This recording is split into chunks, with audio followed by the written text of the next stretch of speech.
Hey y'all, I'm Gwen from the EINKORN Homestead. Have to remember the new name. And today I am going to bake buttermilk einkorn biscuits. And this, as they say, ain't my first rodeo. This is my second video today in baking this part one. And I made some changes just to see what it would be like. One change I made was I sifted the flour. You don't read so much now that you sift your flour, but I sifted it just to see. I grated the butter. Yes, I did. And I'll show you how I did it to save time. And I think those are about all the changes I made. Oh, and I copied the recipe twice so that I wouldn't have to turn it over with dough on my fingers. So we will get started. So the first thing we have to do is take our 3 cups. I forgot to go over what we're using. Our ingredients today are 3 cups of einkorn flour, 2 tablespoons of sugar, 1 1/2 teaspoons of baking powder, 1 teaspoon of fine sea salt. No, because I'm using salted butter. You used one or the other. Doesn't really matter to me. So I didn't have any unsalted butter, I don't think.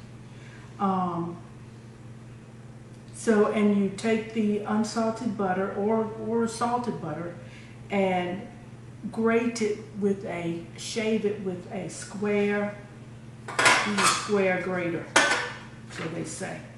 And you use 3 cups of cold buttermilk. And I have the buttermilk right here, very cold.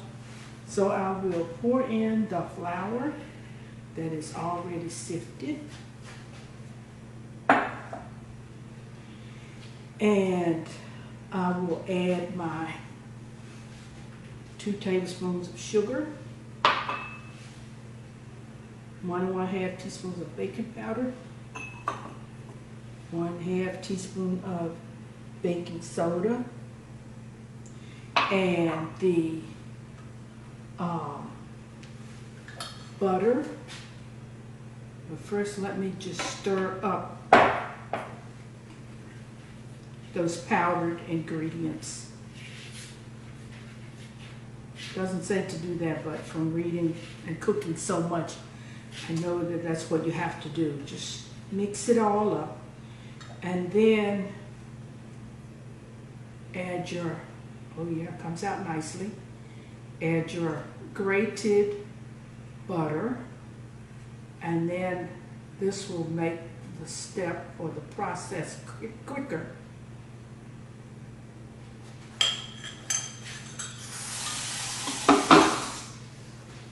So I will take my, forgot the name of this thing, pastry blender, and just go over it.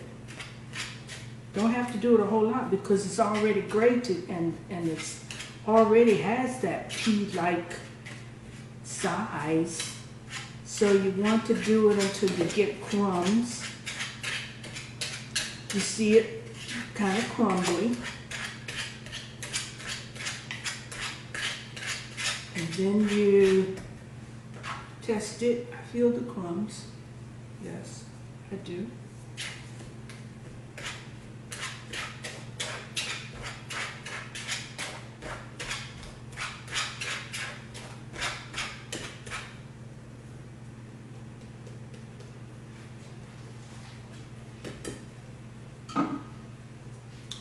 And then I will add the buttermilk and I will make a well in the flour.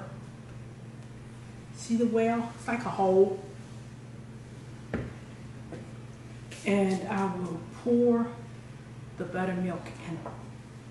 Nice cold buttermilk.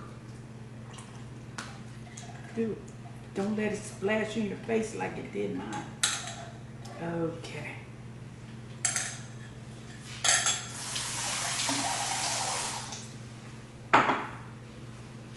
So then it says to squish it through your fingers, squeeze it through your fingers, but what I do, I cover it first of all. Just cover it so that it's not so messy. But think about how good it is going to be. So while you're doing that, the flour is absorbing the buttermilk.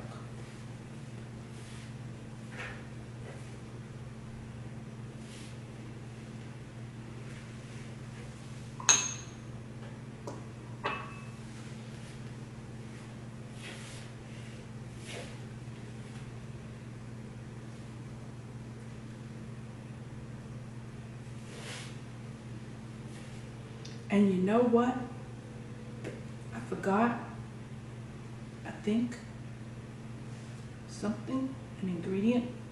I'll be right back to let you know if I have to add it.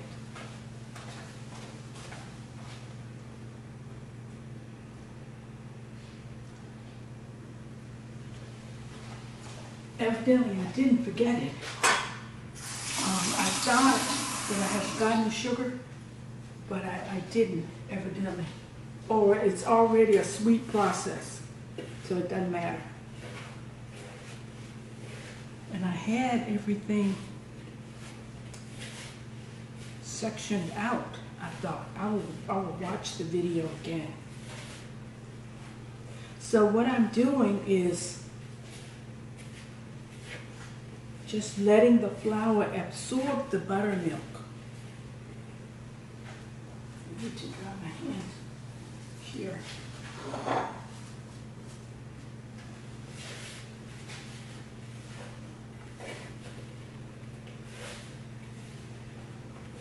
It takes a minute or two. And I found in the last time I did have to add a little bit more buttermilk. So let's see if I can start the kneading process.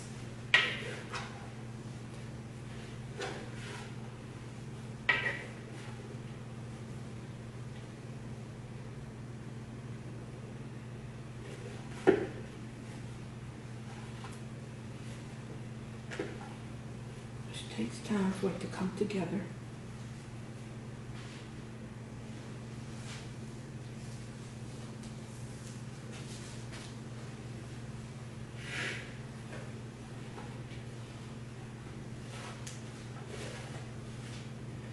I like to do a pre-kneading in the bowl. So if you use a bigger bowl than necessary, you can do a lot of the kneading in the bowl. So I'll just add a smidgen more of buttermilk.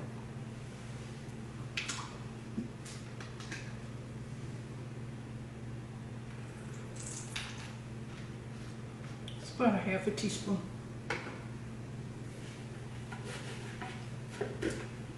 And you'll find you can just wipe up the bowl with that liquid and it'll stick to your dough.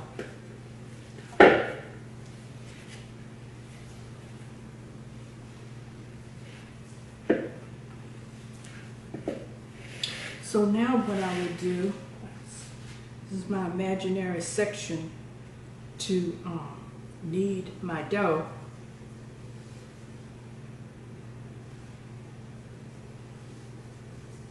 Doesn't take much space.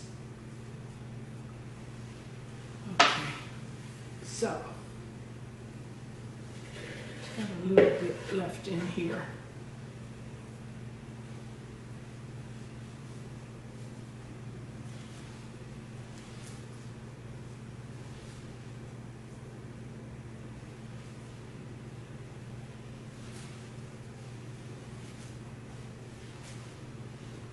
Sprinkle a little more here.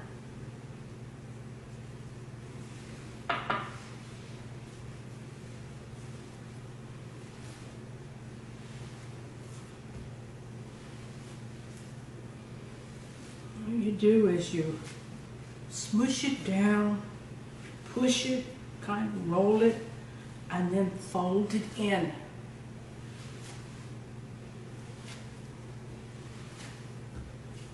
do that until it feels like it's sort of moist or wet all the way through.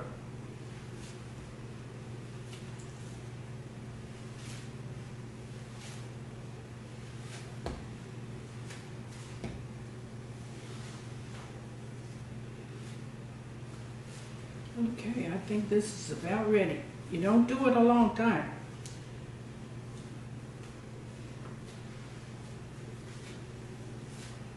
Okay, so I have prepared a bowl. Put it in a bowl, and you put wrap on top of it. Let's see if I can get it in here. Yes, I did. And then you put it in the refrigerator for 2 hours.